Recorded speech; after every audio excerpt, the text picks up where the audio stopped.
So I just realized we're just a month away until The Last Jedi, so I thought, what what is on my mind? And it is Star Wars. Like, usually, most of the time, Star Wars is on my mind, even if it's not the time the movie's coming out.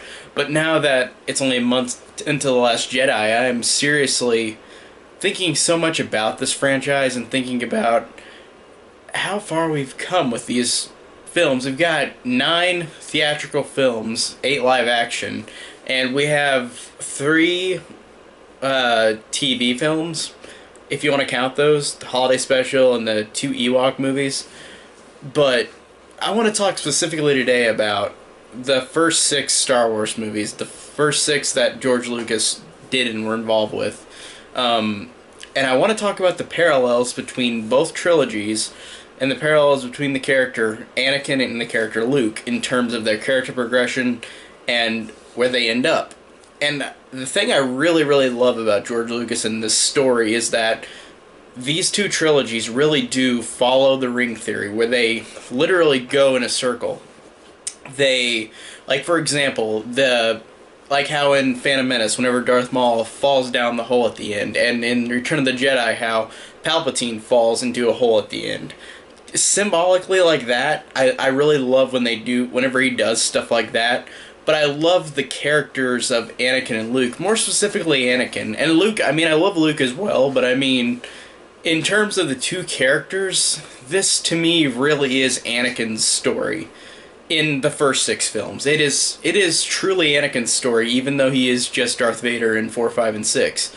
I think that in terms of Episode 1, him being a kid, Episode 2, him being a teenager, Episode 3, him being an adult, and then in 4, 5, and 6, he's Vader. He's the ruler, one of the rulers of the galaxy.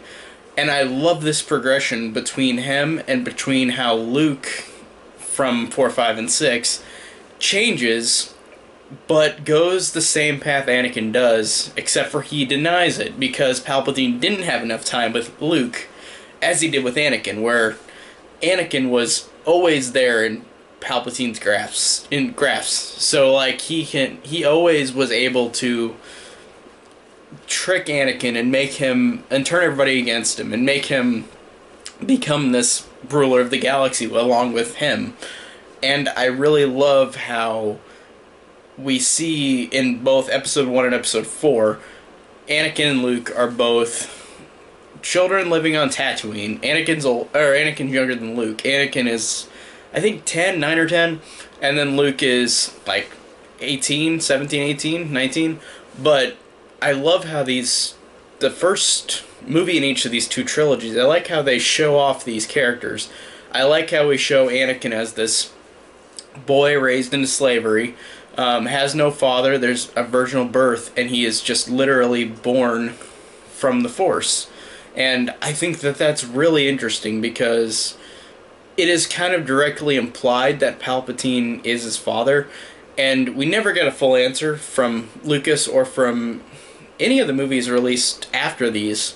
So I like how, even though people bitch about these movies and how they always tell a backstory about everything, I like that so far we haven't gotten the backstory more on how Anakin was conceived.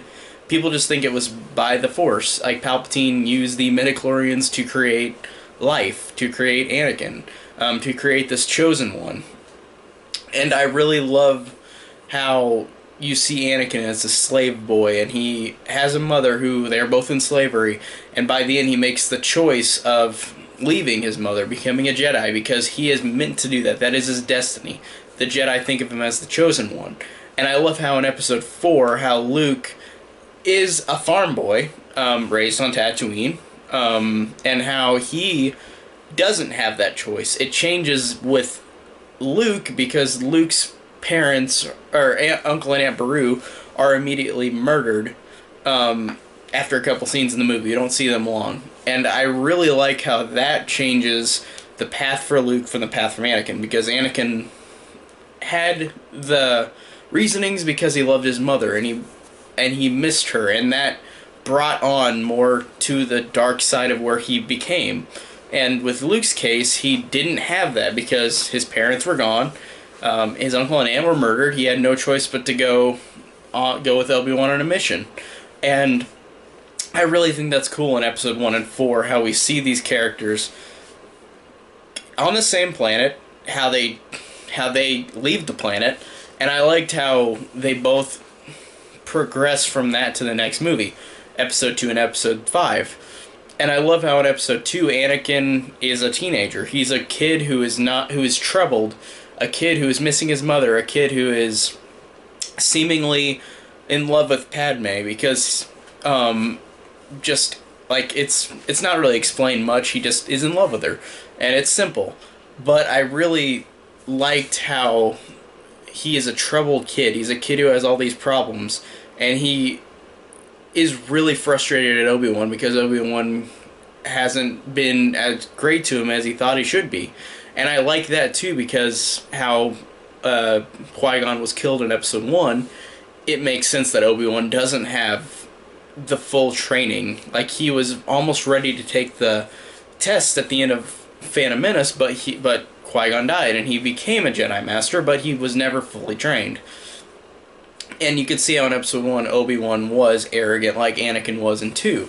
And I love when they are arrogant in these movies. I don't know why. I think it's cool because you can see why they're like that. You can see why they're pissed. And I really liked how Anakin was like this. He was actually legitimately mad at all these things that has been going on with him. And Palpatine, slowly but surely, making it worse for everybody and Anakin, and making Anakin... In episode 3, he turns on everybody, but in this, you could see where it's starting, and I really love that. And I love how in Empire, how Luke starts out knowing the Force like Anakin, like they already have been a little trained in it since the last movie. It doesn't, in both cases, in 2 and 5, they don't really show the progression between the training. It's just they both know that they both can use the Force, they both can use their lightsabers in the next movie. So it's not really shown, which I like. I think that's cool how episodic it is. In the case which you don't see everything, but it's like, oh, next episode he's learned the Force. They understand what to do with it. I think that's really cool. And I liked how Luke is on a similar path with Anakin, and how Anakin loses his mother in this movie and is pissed and kills all the Tusken Raiders. And there is a thing that's not explained in the movie, but apparently Palpatine did get Count Dooku to pay those Tusken Raiders to take Shmi Skywalker, Anakin's mom. So Palpatine is behind that as well. But I love how Anakin in this movie turns in that moment in terms of losing his mother. And I think the best scene in that movie where he loses his mother and kills the Tusken Raiders. And then in Empire, how Luke starts off going to train with Yoda. Like, he needs to find this Yoda fellow, and he goes and finds him, and Luke, like Anakin, is arrogant in the way that he's too impatient, he doesn't want to be trained. And he has a choice like Anakin does, but Anakin falls for the wrong choice because of Palpatine being in such control of him, in terms of the Tusken Raiders killing his mother. So Anakin goes in a rage and leads a dark path towards the dark side. And then Luke in this movie needs to go save his friends because they are being tortured by the end. And I really love that choice that Luke makes. He even does the same thing Anakin does, where he makes the wrong choice. But it doesn't go the same way Anakin does, because he didn't lose any other family members except Leia, Han, and Chewie and C-3PO are like his family. So I liked how when Luke goes to save them and denies Yoda and Obi-Wan, he doesn't go along the same path, but he is close. And I like how close Luke gets to it, like Anakin does. Even though Anakin fully becomes or succumbs to the dark side, I like how close Luke actually does get to it. And I love how in these two, the second movie in each trilogy, it really progresses in a cool way. And the third film in each trilogy, I absolutely love how both of these characters are resolved. Anakin in a way where he's still going to be there in 4, 5, and 6, and Luke and how he has fully become a Jedi by the end of Empire. I guess he starts to be trained, or I guess he gets trained by Ghost Obi-Wan. We don't know either if that's the case. That's what I assume. Or maybe more of Yoda, because Yoda dies in Return of the Jedi after. So I guess by the beginning of Return of the Jedi, Luke is trained fully. So I think that Yoda or Obi-Wan trained him. And Anakin in Episode 3 is fully trained Jedi, almost wants to be a Jedi Master, but then Palpatine knows that the Jedi Council are not going to allow him to become a Master because he's too young. And I really love seeing both Luke and Anakin becoming these Jedi Masters, and by the end, they both have, or I guess, by the end of Jedi, Luke has the choice, and by the halfway point of Revenge of the Sith, Anakin has a choice. They have that one choice that will lead down their path, and I love how in Revenge of the Sith, when Anakin meets up with Windu and Palpatine, where Windu has got Palpatine with a lightsaber to his face, about to kill him, and Anakin makes that choice because Palpatine has got him so far in control of his wife, of his friends, of the Jedi, making them turn against him, making his wife, fearing his wife will die. I really love that so much with this character. And whenever Anakin actually does make the choice to become the apprentice to the Emperor, to me, it was so well done. And I really love how that choice affects Anakin the rest of his life. And in terms of Luke, at the end of Return of the Jedi, whenever he meets Palpatine for the first time, or the Emperor, he meets him and the Emperor thinks he can control him because he thinks he's like Anakin. But I love how he didn't get enough time to control Luke. He didn't know him well enough. He just knew that he could maybe persuade him. And I really love how that's his downfall. How that's the Emperor's downfall. And I love how Luke, like Anakin, has the choice where he's about to turn. Like, Luke is at the moment of turning, and Vader is telling Luke, like, if you won't be trained, then maybe your sister will. And then that turns Luke off, and Luke actually goes in a rage like Anakin does. At that moment, this is where it's going to end, where he's going to become a member of the dark side. He's going to lead towards this path, or finish going down this path. And then I love how, since Anakin already did go through this, and Luke sees whenever he cuts off Vader's arm, and it's a robotic arm, I love how Luke gets control of himself, and I love how he realizes that this is going to happen again. Even though he never saw what Anakin was like, he knows that this is going to be his destiny. That he should not go down this path. I really, really love that. And I love how you see that in terms of Palpatine not being able to control him because he wasn't with Luke long enough. And Luke understood that his father was taken by the Emperor and realized that this is going to happen again. This is going to be the next, then I'm going to be the next person in line.